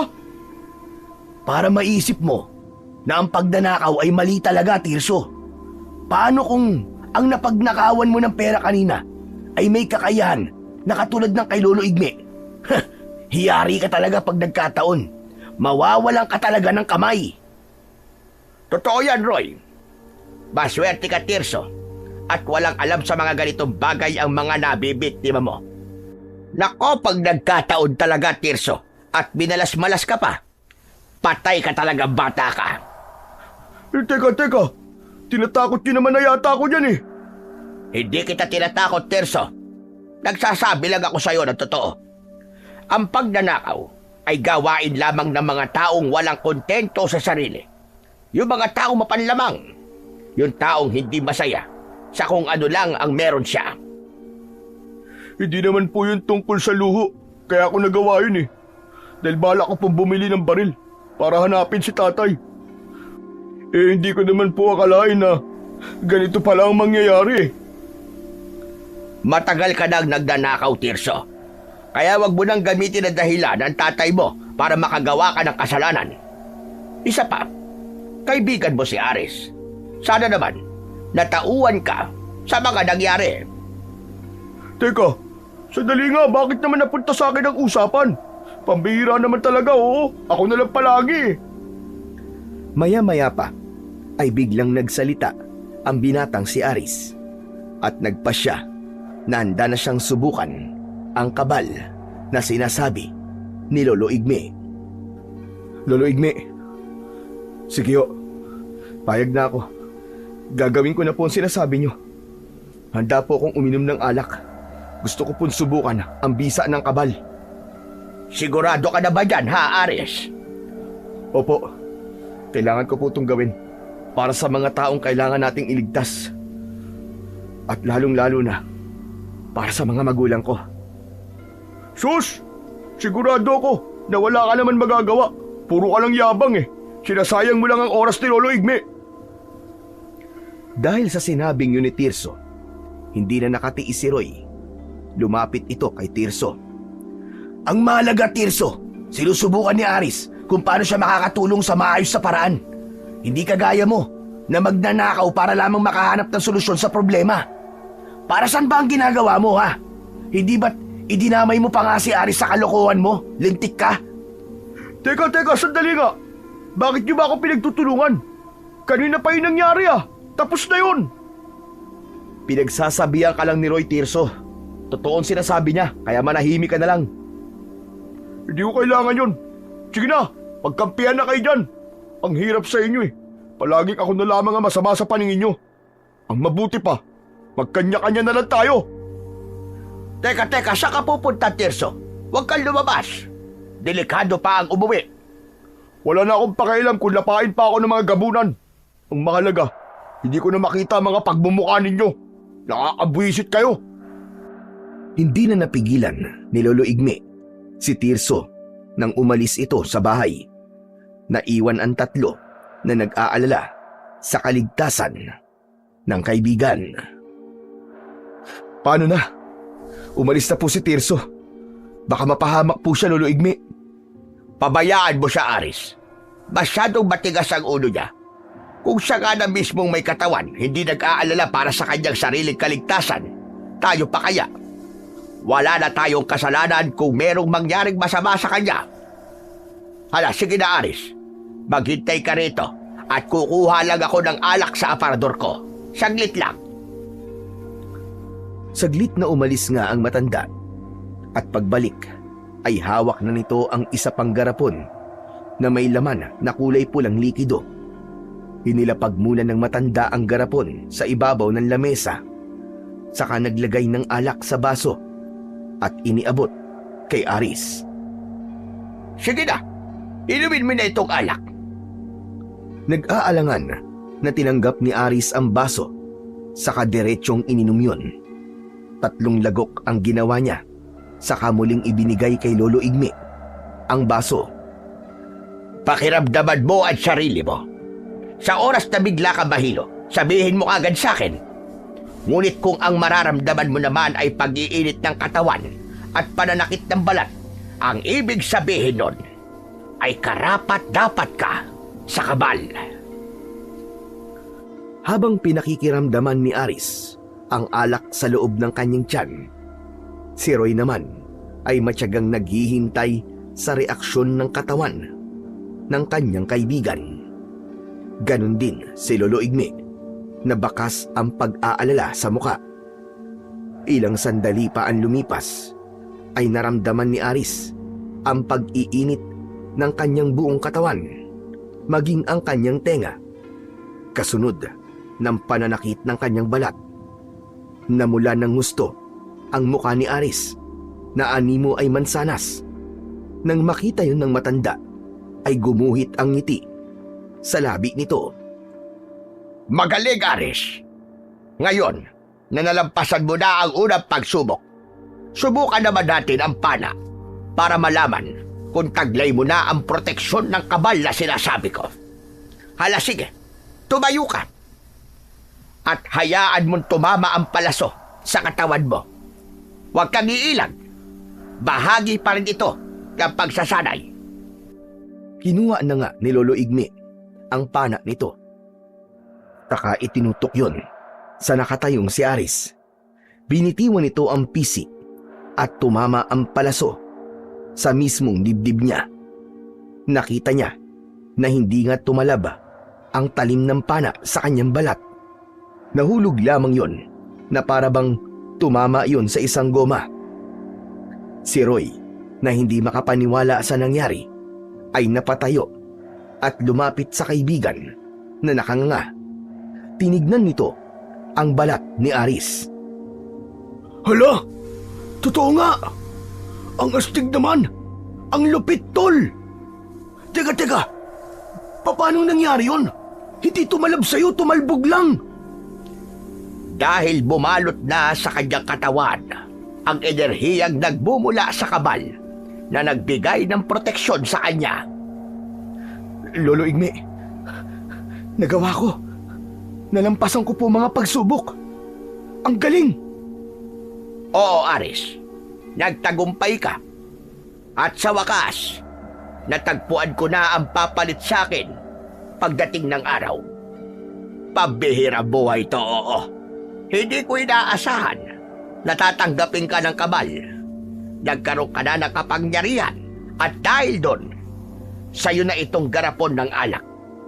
Pati na rin itong pana. Pagkatapos mag-usap ng tatlo sa mga dapat nilang gawin, ay nagpahinga na sila at natulog.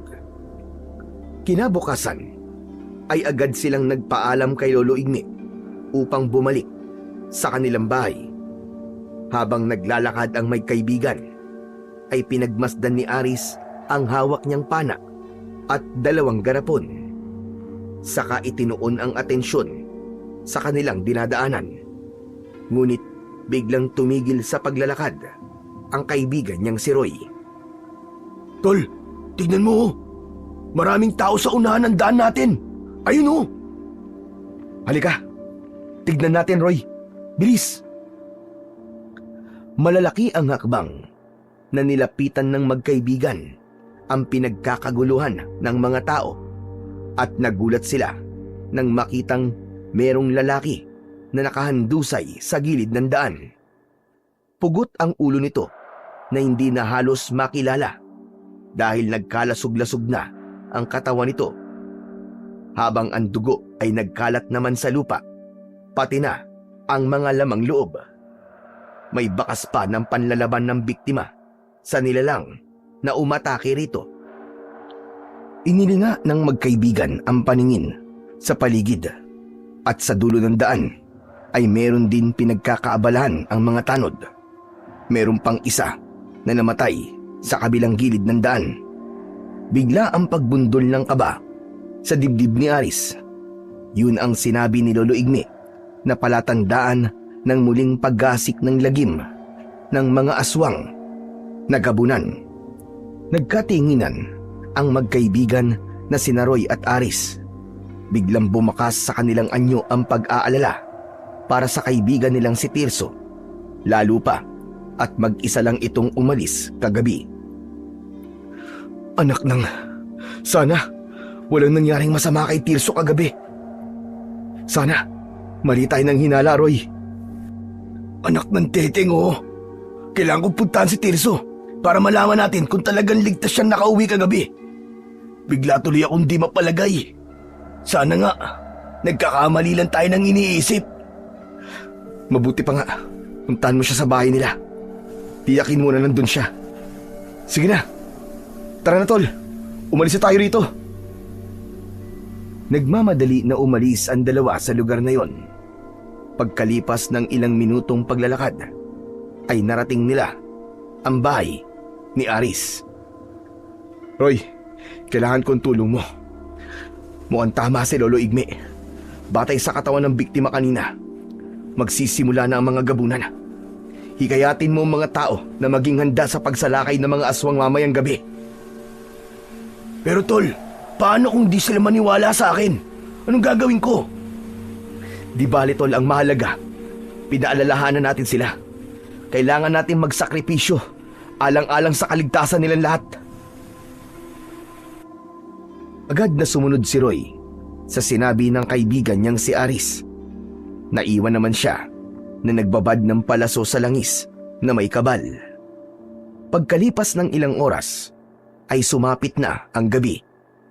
Sunod-sunod na katok sa pinto ang narinig ni Aris, kasunod ng pagtawag sa kanya ni Roy. Tol! Tol, bilis! Buksan mo ang pinto! Tol! Kasama ko si Lolo Igme! Buksan mo to! Agad na pinagbuksan ni Aris ng pinto ang dalawa, saka pinapasok sa loob ng bahay. Oh, bakit po kayo naparito, Lolo Igme? Pinuntahan ako ni Roy at ipinaalam niya sa akin ang mga plano mo. Ngayon na ang tamang oras, Aris. Magbabantay tayo sa kakahuyan. Natipon na rin ni Roy ang ibang mga kalalakihan na nakakita sa mga gabunan. Ang iba ay nawalan din ng mga mahal sa buhay sa sementeryo. Mabuti naman po kung ganun. At teka, sandali lang po, Lolo Igme. Si Tirso po, nakausap na po ba ninyo? Ako nagpunta sa bahay ni Tirso, Aris. Pero nakasarado ang kanilang pinto eh. Mukhang masama pa rin ang loob niya sa atin.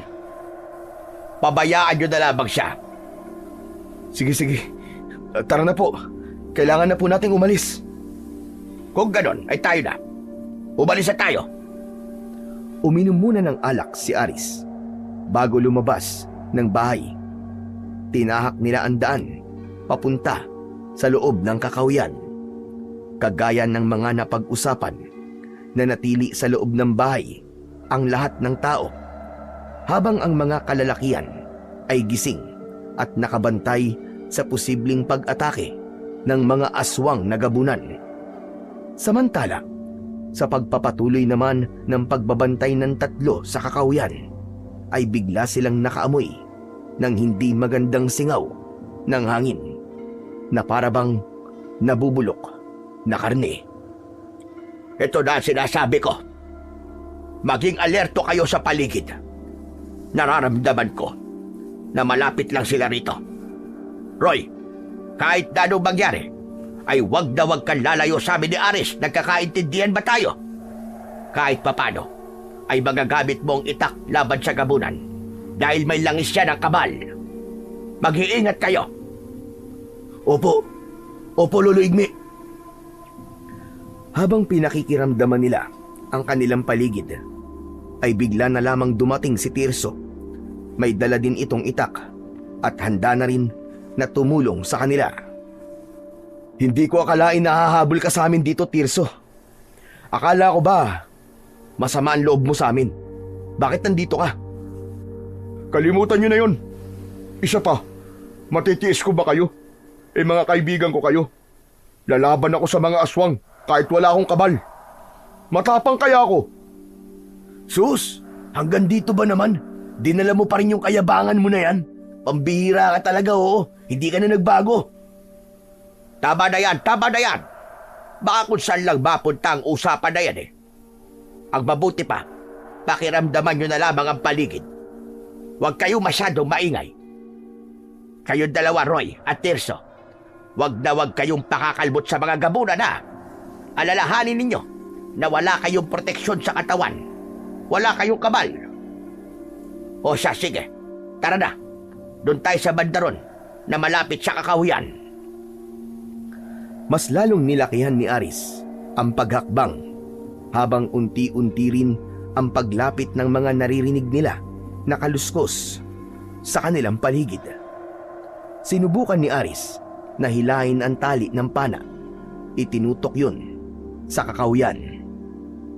At sa pagkakataon na yun, biglang lumitaw sa kanilang harapan ang napakaraming gabunan na nakatayo sa unahan lamang ng kanilang dinaraanan. Nagpakawala kagad ng palaso sina Lolo Igme at Aris. Tumama yon sa noo ng isang gabunan. Bumagsak ito sa lupa habang nagkikikisay ang katawan. Sinamantala nina Aris at Lolo Igme ang pagkakataon na natakot ang mga aswang sa kanilang ginawa. Sumugod sila sa mga ito kasama sina Roy at Tirso. Nakipagpambuno sila sa mga gabunan. Bawat tamaan ng kanilang palaso ay bumabagsak ang mga ito sa lupa. Ilang segundo lang ang lumipas ay agad na natunaw ang katawan ng mga gabunan hanggang maging kulay itim na likido. Maghiwalay tayo, Aris. Hindi tayo makakalaban sa kanila na maayos kung magkasama tayo. Madali nila tayo matatalo. Ikaw naman, Roy, sumama ka sa akin. Ikaw, Tirso, kay Aris ka sumama. Mag-iingat kayo. Opo, Lolo Igme. Nang humiwalay sa kanila ang dalawa, ay nagsimula naman sina Tirso at Aris sa pagharap sa iba pang mga gabunan. Kaya lang, may biglang dumating na isang lalaki na walang kaalam-alam na meron palang mga gabunan sa paligid. Yun ang isa sa mga tao na hindi naniniwalang may aswang sa kanilang baryo. Ngunit huli na para mailigtas nila ang buhay ng lalaki. Agad na sinakmal ng gabunan ang ulo nito habang nagkakakawag ang katawan. Hindi na nag-aksaya ng oras si Aris. 2 palasok agad ang tumama sa katawan ng gabunan na kumain sa ulo ng lalaki. Bumagsak ito sa lupa. Dala ng galit ng binata, nilapitan niya ito at malapitan na pinana ang noo. Tumagos yun hanggang sa lupa. Aris! Sa likod mo! Biglang napalingon si Aris dahil sa yabag ng paa ng gabunan na aatake sa kanyang likuran. Agad niyang binunot ang palaso sa katawan ng aswang na nakahiga sa lupa. At yun ang ginamit niyang pansaksak sa papalapit na gabunan. Itinarak niya ang talim ng palaso sa mismong noo nito. Umangil ng masakit sa tenga ang gabunan hanggang sa tuluyang natunaw at naging kulay itim din na likido. Nang mawala ang ingay ng mga kalaban, isa-isang inipon ni Aris ang mga palaso para gawing bala ulit. Maya-maya pa ay napansin niyang lumapit na rin sa kanila sina Lolo Igme at ang kaibigan niyang si Roy. Habang habol ang hininga. Akala nila ay tapos na ang laban ng mga sandaling yon. Subalit nagulat sila nang makita ang 3 nilalang na biglang lumitaw mula sa madilim na bahagi ng kakahuyan. Nanlaki ang mga mata ni Aris nang makilala ang kanyang mga magulang. Diyos ko! Nay! Tay! Lolo Igme! Ano po nangyari sa kanila? Bakit naging ganyan po ang mga itsura nila? Nay! Tay! Huwag ka maingay. Kagaya ng mga sinabi ko sa simula pa lang, Aris, binuhay sila ng pinuno ng gabunan. At kung nandito sila, marahil nasa paligid lang ang pinuno nila at nakamasid sa atin, naghihintay ng tamang oras para umatake. Ano pong gagawin namin, Lolo Igme? Walang ibang paraan, kundi ang labanan sila. Teka. Kalukuhan to eh. Imposible po ang sinasabi niyo, Lolo Igme. Hindi ko po magagawang sakta ng mga magulang ko. Hindi ko kayang gawin yun. Siya nga naman po, Lolo Igme. Wala na po bang ibang paraan? Wala nang ibang paraan, Roy. Wala na silang pakiramdam dahil matagal na silang patay. Kumikilos na labang sila dahil sa utos ng pinuno nila. Hindi magtatagal. Magiging halimaw na rin sila kagaya ng gabunan. Kaya kung mahal nyo ang mga magulang nyo, gawin nyo kung ano ang nararapat para hindi sila tuluyang makagawa ng kasamaan at magamit ang kanilang katawan sa paghahasik ng lagim. Teka, imposible yun eh. Hindi ko kaya. Hindi po talaga maaari ang gusto nyo, Lolo Igme. Hindi ko kayang gawin yun sa mga magulang ko. Pero hindi na sila ang nanay at tatay mo, Aris. Kampon na sila ng kadiliman. Naluluwa ang mga mata na napatingin na lamang si Aris sa itsura ng kanyang mga magulang. Nang mga sandaling yon ay hindi malaman ni Aris ang kanyang gagawin. Gulong-gulo siya. Nagkakatinginan sila ni Tirso dahil maging ito ay nalilito na rin sa mga nangyayari. Habang si Lolo Igme ay itinaas ang pana at tinutukan ang tatlong nilalang na dahan-dahan na humahakbang papalapit sa kanilang kinaroroonan. Habang lumalapit ang mga ito, ay unti-unti na rin na nagbago ang mga anyo nito. Isang tagpo na mas lalong nagpahirap sa kalooban ni Aris. Hindi. Hindi maaari to. Nay, tay ako to. Tay, huwag kayo lalapit. Nakikiusap po ako sa inyo. Ako po ang anak nyo, tay. Nay, ako po to si Aris. Anak nyo po ako. Nay, tay, huwag niyong gawin to.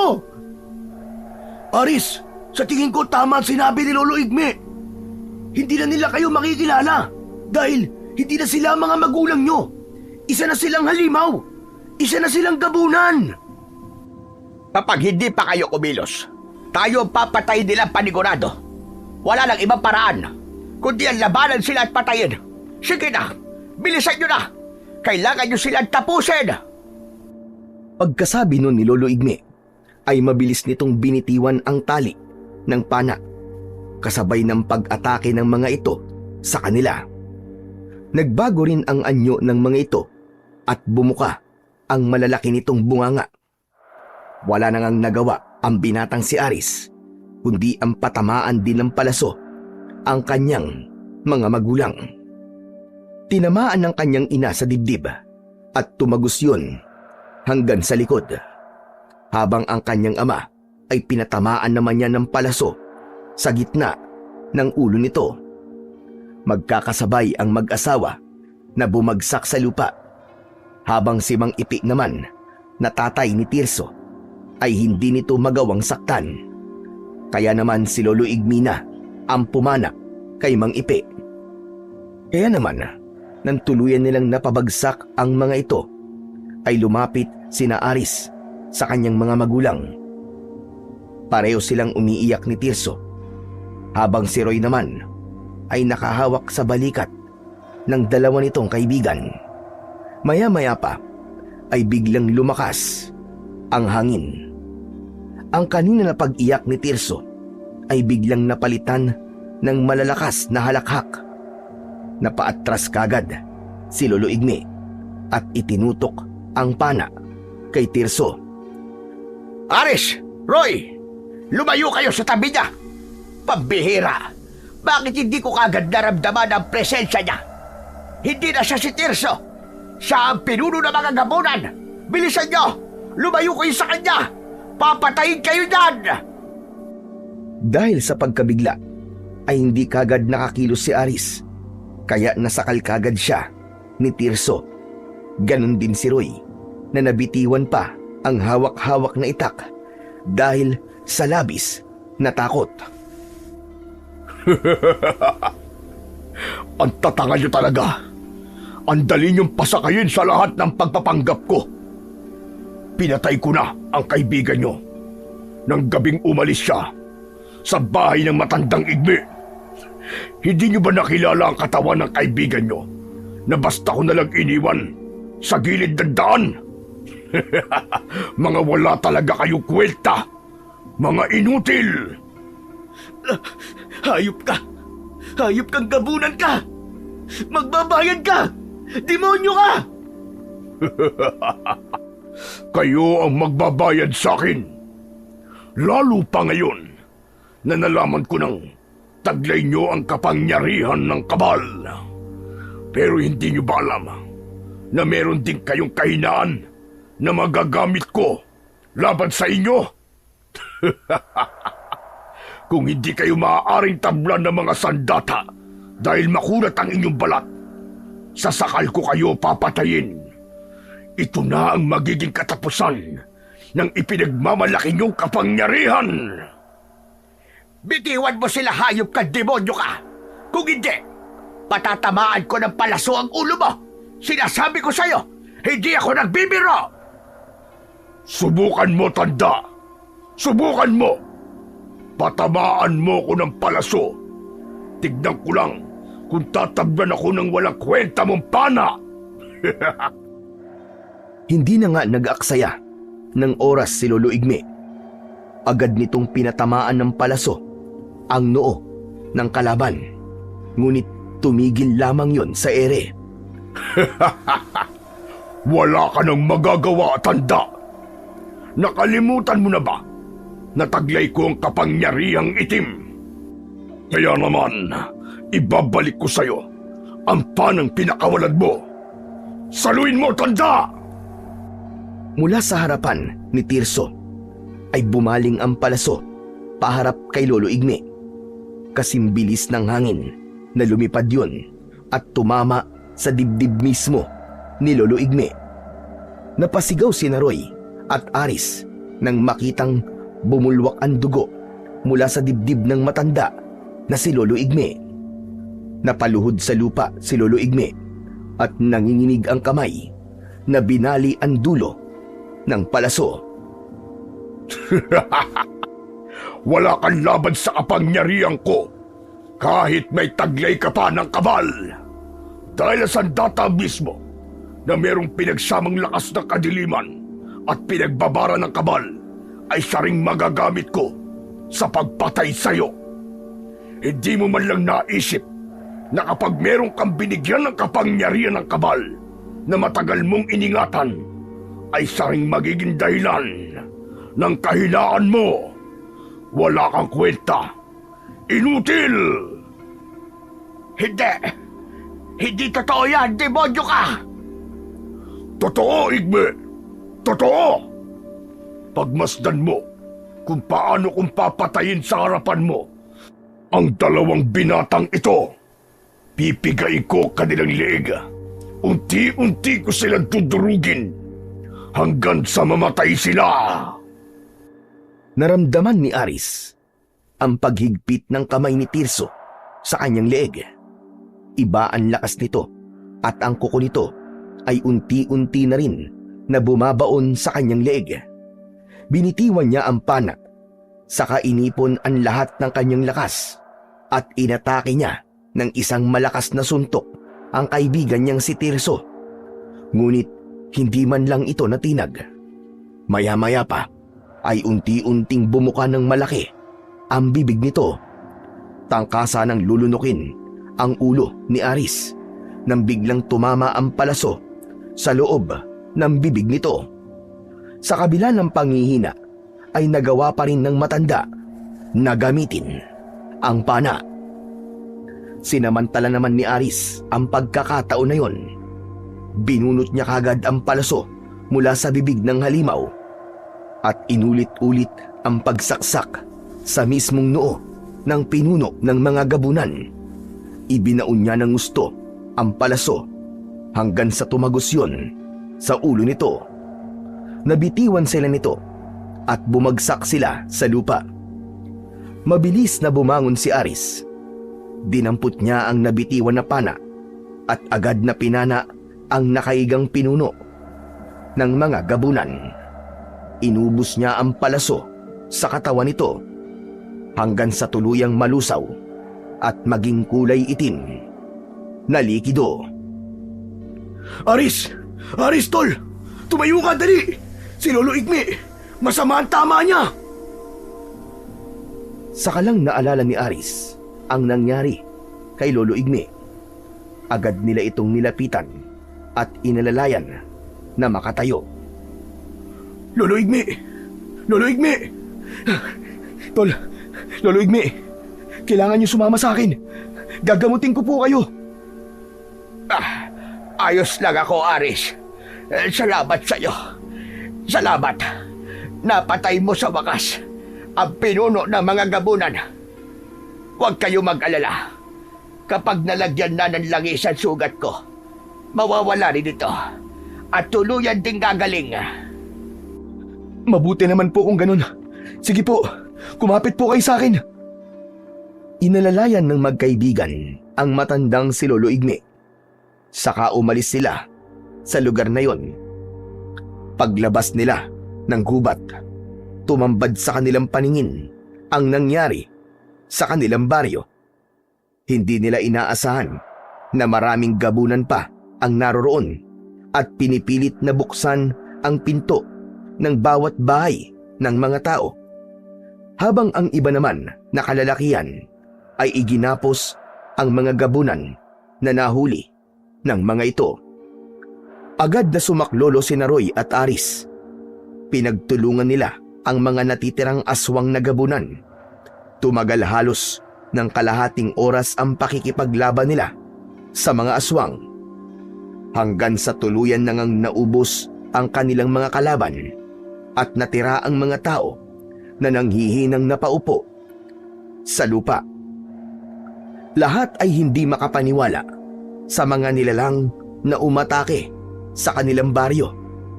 Nagmistulang impyerno ang lugar pagkatapos ng labanan. Pagkatapos ng madugong kaguluhan na yun, ay inalalayan na ng dalawa na makapasok ang matanda sa bahay ng binatang si Aris at ginamot nila ang sugat nito. Pinainom nila ito ng pinagbabaran ng kabal, saka nilagyan ng langis ang sugat. Ngayong tapos na ang bisyo ko, ay magpapaalam na ako sa inyo mga binata. Aba, wag naman po kayong ganyan magsalita, Lolo Igme. Hindi pa po kayo mamamatay. Matagal pa po ang buhay nyo. Si Raulo, hindi pa naman ako mamamatay. Nagpapaalam lang ako dahil babalik na ako sa tunay kong mundo. Kaya naman, kayo na ang bahala sa kubo ko. Ingatan mo ang aking kagabitan, Aris. Magmula ngayon, ikaw na ang papalit sa akin bilang isang albularyo na manunugis. Ipagtanggol mo ang karapatan ng mga mamamayan at huwag kang papayag na may mananakit sa kanila. Teka, sandali lang naman po, Lolo Igme. Naguguluhan ako eh. Ano po bang ibig niyong sabihin? Ang totoo, matagal na akong nagbabantay sa baryo na ito. Isa kong ermitanyo na naghahanap ng isang lalaking maglalakas ng loob na humingi sa akin ng proteksyon ng kabal. Sa awa naman ng Diyos, ay natagpuan kita, Aris. Yun lang ang nag-iisang misyon ko para iwanan na ang lugar na ito. Teka, Lolo Igme. Ang ibig niyo po bang sabihin taga-ibang lugar po kayo? Nakatira po kayo sa mundo ng mga engkanto? Ganun po ba? Tama ka. Natumbok mo, Aris. At ngayon, na napatay mo na ang pinuno ng mga gabunan, wala nang dahilan para manatili pa ako rito. Kung ganun po, Lolo Igme, matagal na po pala kayong nagbabantay sa aming lugar nang hindi po namin namamalayan. Ganun na nga, Roy. Maraming salamat po sa inyo, Lolo Igme. Salamat po sa tulong nyo. Kung hindi po dahil sa inyo, baka matagal na pong naubos sa mga tao rito. Baka wala na rin po kami. Walang ano man yun, Aris. Ang mahalaga ay panatilihin nyo ang pagiging mabuting tao. Wag na kayo magdadalawang isip para tumulong sa iba. Ngayong nalaman mo na rin ang kahinaan ng kabal. Sa susunod, ay iiwasan mo na maulit ang nangyaring yung kanina. Kahit ako ay nagulat at hindi na naisip ang bagay na yon. Muntikan patuloy tayo. Talaga po pala na hindi sa lahat ng oras ay malakas ang kapangyarihan o agimat. Meron din silang kahinaan. Mabuti na lang po at nagawa niyo pa rin po kaming tulungan. Salamat po talaga sa inyo, Lolo Igme. Akala ko po ba, kapag engkanto po malakas at kayang lumaban po sa mga aswang? Roy, hindi naman ako ang engkanto na may taglay na malakas na kapangyarihan na katulad sa kwento ng matatanda. Isa lamang akong ordinaryong engkanto na nangangalaga sa kabal. Kung wala yon, abay mahina ako. Sa mundo namin, hari at reyna lang ang may malakas na kapangyarihan. Ganun po pala. Akala ko po kasi may taglay po kayong kapangyarihan na kaya pong pumatay sa mga aswang. Naikwento ko na sa inyo. O siya, sige na. Ako'y aalis na. Yung mga ibiniling ko ha, magpakabait kayo maigi. Ingatan nyo ang inyong baryo. Saka ingatan nyo ang kabal. Kung wala yan, wala kayong magagawa sa puwersa ng kasamaan. At higit sa lahat, manumbalik kayo sa pananampalataya sa Panginoong Diyos na siyang pinakamakapangyarihan sa lahat laban sa lahat ng uri ng kasamaan. Mula sa kanilang harapan ay lumitaw ang liwanag.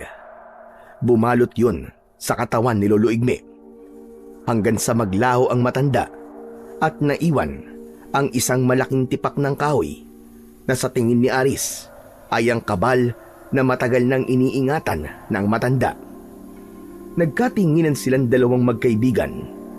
Bagamat may lungkot sa kanilang mga mata, ay nagpasalamat sila na kahit papano ay nakasama nila ang matanda sa laban.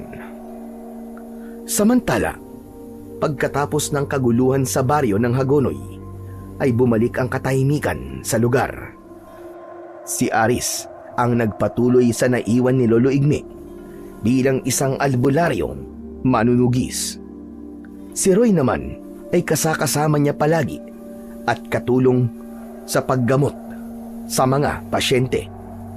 Madali rin natutunan ng binata ang mga orasyon dahil nakasulat yun sa iniwan na libro ng matanda. Sa kasalukuyan ay may asawa at mga anak na si Aris. Nakatira sila sa bahay ni Lolo Igme. Masayang namumuhay kasama ng kanyang pamilya.